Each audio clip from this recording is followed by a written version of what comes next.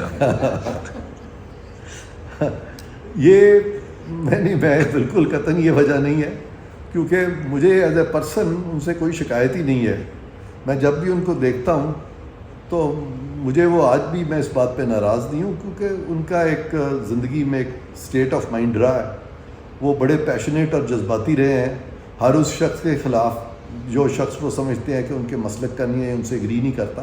یہ ٹھیک ہے کہ میں ان سے بہت ساری چیزوں میں نے زندگی میں ان سے ایگری نہیں کیا، لیکن ہرگز میں ان کے خلاف نہیں ہوں، اور میں ان دعا گو ہوں کہ اللہ میاں ان کو خوش و خرم رکھے اور وہ ایسی چیزیں کریں جس سے کہ یہ نہ لگے کہ وہ دنیا سے ہٹ کے کوئی انوکھی چیز ہے. سر آپ بھی جج رہے ہیں لاہور ہائی کورٹ کے. یہ اور بات ہے کہ آپ کو پھر عہدے سے 31 جولائی کے فیصلے سے ہٹایا گیا. تو اب اگر آپ سمجھتے ہیں وہ فیصلہ غلط تھا اور آپ آج بھی لاہور ہائی کورٹ میں پیش نہیں ہو رہے ہیں، تو آپ ابھی بھی اپنے آپ کو جج سمجھتے ہیں اور ابھی بھی یہ سمجھتے ہیں کہ آپ کے خلاف جوڈیشل کونسل میں کارروائی ہو سکتی ہے اگر کوئی آپ کے خلاف شکایت کرے؟ یہ سوال اس کا نہ سر نہ پیر ہے. آپ نے 4-5 باتیں کی ہیں. سر آپ نے کہا نا کہ جو ایک دفعہ جج ہو تو اس کے خلاف جو ہے جوڈیشل کونسل نوٹس لے سکتی ہے. جیسے آپ نے کہا کہ جواد تو آپ بھی جج رہے ہیں تو آپ کے خلاف جوڈیشل کونسل کارروائی کر سکتی ہے. اور میرا کوئی بھی ایسا کیس یا کوئی بھی ایسا معاملہ اس وقت کے میرا کانڈکٹ جو مس کانڈکٹ بنتا ہو، آج بھی کارروائی ہو سکتی ہے. نہیں اب تو اگر آپ درخواست گزار آپ تو پینشن نہیں لے رہے، آپ وکالت کرتے ہیں سپریم کورٹ میں پریکٹس کرتے ہیں، اگر آپ وکالت کر سکتے ہیں سپریم کورٹ میں تو پھر جواد خواجہ درخواست کیوں نہیں ڈال سکتے؟ آپ دونوں جج رہے ہیں. میں سپریم کورٹ کا جج تو نہیں رہا.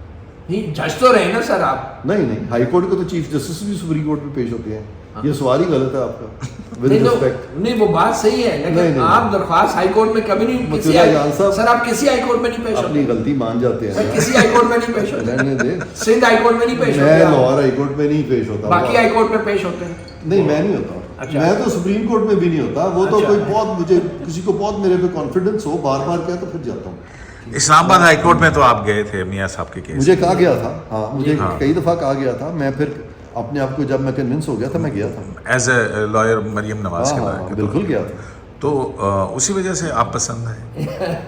ہو سکتا ہے کیونکہ وہ اللہ کا شکر ہے کہ وہ کیس جو ہے ہمارا جو میری اسیسمنٹ تھی اس کے مطابق ہم اس میں کامیاب ہوئے. اچھا آپ کو جو وزیر اعظم کا مشیر بنانے کا فیصلہ کیسے ہوا؟ آپ سے کس نے رابطہ کیا اور آپ نے کیسے ہاں کر دی؟ آپ کی کیا شرائط ہیں؟ میری کوئی شرائط نہیں تھی. مجھے پرائم منسٹر صاحب نے مجھ سے رابطہ کیا تھا. میں پھر ان کو یہاں آ کے ملا تھا.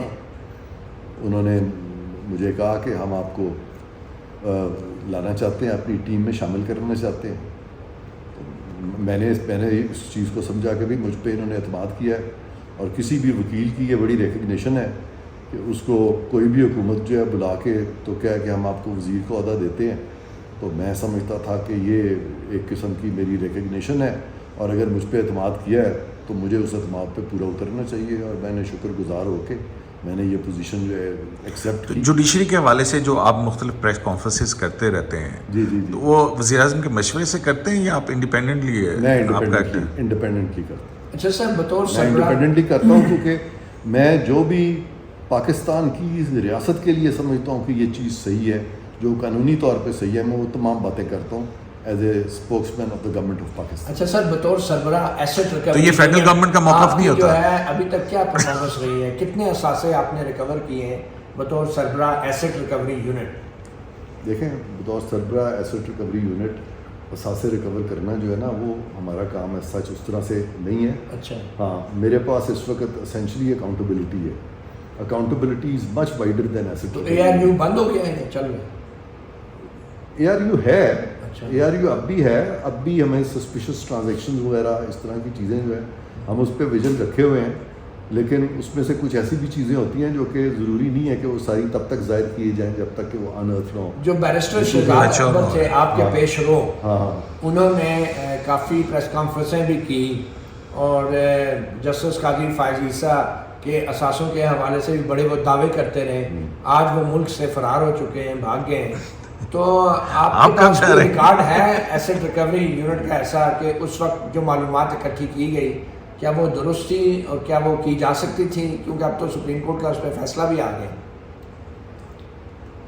وہ تو ریکارڈ پہ بھی ہیں. اس وقت کا جو ایسٹ ریکوری یونٹ ہے وہ کوشش یہ کر رہا تھا کہ وہ جو حکومت وقت ہے اس دور کی اس کو کسی طرح سے مضبوط کیا جائے اور ٹارگٹ کیا جا رہا تھا ان لوگوں کو جو کہ ان کے مخالفین تھے. تو یہ کام نہیں ہے ایسٹ ریکوری یونٹ کا اور ایک اسپیشل اسسٹنٹ کا, تو لہٰذا اب وہ چیز نہیں ہو رہی. بیرسٹر شہزاد اکبر نے اپنا کام درست کیا, اپنے فرائض آئین و قانون کے مطابق ادا کیے. تھوڑی دیر کے لیے ہم ان کو اگر یہ لیٹیچیوڈ دے بھی دیں کہ وہ اپنے آئین کے مطابق ادا کر رہے تھے, تو پھر وہ پاکستان آ کیوں نہیں جاتے, وہ پاکستان سے باہر کیوں ہیں؟ تو اس سے آپ اندازہ لگا لیں کہ دال میں کچھ تو کالا ہوگا نا. وہ جو 190 ملین پاؤنڈ جو پاکستان آئے تھے تو اس میں بیرسٹر شہزاد اکبر کا بھی ایک بڑا اہم رول تھا. تو آپ سمجھتے ہیں کہ اس میں ان کا کوئی مالی مفاد تھا؟ اور کچھ الزام یہ بھی لگ رہے ہیں کہ اس وقت کی حکومت بلکہ جنرل فیض جو تھے وہ بھی اس تمام معاملے میں شراکت دار تھے. انڈر انویسٹیگیشن معاملہ ہے ویسے. جہاں تک اس چیز کا تعلق ہے کہ بیرسٹر شہزاد نے کیا مالی فائدہ لیا یا کیا جنرل فیض اس میں شامل تھے کہ نہیں, جنرل فیض کے خلاف تو کوئی ایسی چیز ہمارے سامنے نہیں آئی فی الحال, کیونکہ جنرل فیض تو اس ساری ڈیسیجن میکنگ میں بھی نہیں تھے. بیہائنڈ دا سینز اگر کچھ ہوا ہے تو وہ تو ہمارے نوٹس میں کوئی نہیں لایا.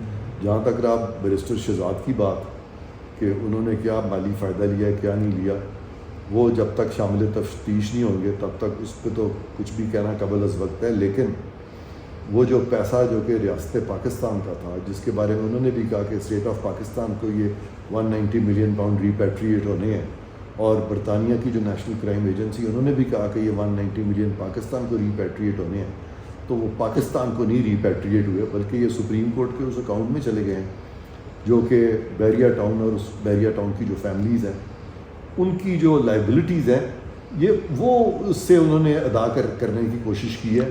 یہ اسٹیٹ آف پاکستان کی طرف معاملہ نہیں آیا, تو لہٰذا یہ پیسہ چونکہ اسٹیٹ آف پاکستان کو کچھ 70 ارب روپے کا یہ نقصان ہوا ہے, تو اس میں نقصان کیسے ہوا؟ تو سپریم کورٹ کے پاس پڑا ہے نقصان. تو بالکل وہ معاملہ نیب میں ہے, نیب اس میں پروسیڈ کر رہی ہے اور اس پہ پیش رفت ہو رہی ہے. اب آپ پوچھیں دوسرا, آپ سوال آگے کر رہے ہیں. سپریم کورٹ سے آپ کہیں گے کہ وہ پیسہ واپس کیا جائے؟ اس پہ سوچیں گے, کیونکہ سپریم کورٹ بھی تو بہت پبلک انٹرسٹ میں کام کر رہی ہے نا, اور سپریم کورٹ چونکہ خود یہ کہہ رہی ہے کہ پبلک انٹرسٹ کے معاملات جو ہیں وہ سپریم کورٹ سو موٹو بھی لیتی ہے. تو اب چونکہ یہ سب کچھ آپ کی وساطت سے میری وساطت سے ان کے نوٹس میں آ چکا ہے, تو سپریم کورٹ کو چاہیے کہ سو موٹو نوٹس لے کے کم از کم یہ جو پیسہ ہے یہ اسٹیٹ آف پاکستان کے اکاؤنٹ میں ڈلوائے, اس کو ریپیٹریٹ کریں اسٹیٹ آف پاکستان. تو یہ تو ان کے نوٹس میں آ گیا. یہ تو مال مسروقہ نہیں ہے. یہ آرمی ایکٹ ہے پاکستان میں. جی آپ نے بھی ذکر کیا نا کہ 70 سال سے آرمی ایکٹ پاکستان میں نافذ ہے. ہاں جی سر آپ کے علم میں ہے کہ آج تک کتنے سویلینس ٹرائی ہو چکے, کوئی فگر ہے, کوئی آپ کے ذہن میں ہے؟ آئی تھنک کافی ہو چکا ہے, ایگزیکٹ فگر میرے پاس نہیں ہے اس میں, لیکن میں منگوا لوں گا انشاءاللہ, وہ اس کا بھی جواب آپ کو کبھی دے دیں گے. لیکن ہیں کافی سارے ہیں, میں نے پتہ کیا تھا, مجھے اس وقت ذہن سے نکلا ہوا کہ ایگزیکٹ کتنے ہیں, لیکن کافی سیولینس ٹرائی ہوتے رہے ہیں. سر یہ جو سپریم کورٹ کے اکاؤنٹ میں ہے, یہ جو آپ 190 ملین پاؤنڈز کی بات کر رہے ہیں, تو دیکھا جائے تو یہ کیس پراپرٹی ہے, کیونکہ نیب جو ہے مال مقدمہ ہے. تو نہیں دیکھیں سپریم یہ جو مال مقدمہ کی لینگویج بولی جاتی ہے نا, یہ جس طرح کوئی چوری کا کیس ہے, کوئی چوری کی چیز پکڑی گئی تو وہ مسروقہ مال ہو گیا وہ سارا, یہ والے جو لاز ہیں یہ اس سے تھوڑے ہٹ کے ہیں, ڈفرینٹ ہے. وہ والی ٹرمینالوجی بہتر ہے کہ یہاں نہ استعمال کی جائے. مطلب یہ ہم اس کو مسروقہ نہیں کہیں گے, یہ ریلیونٹ فیکٹ ہے.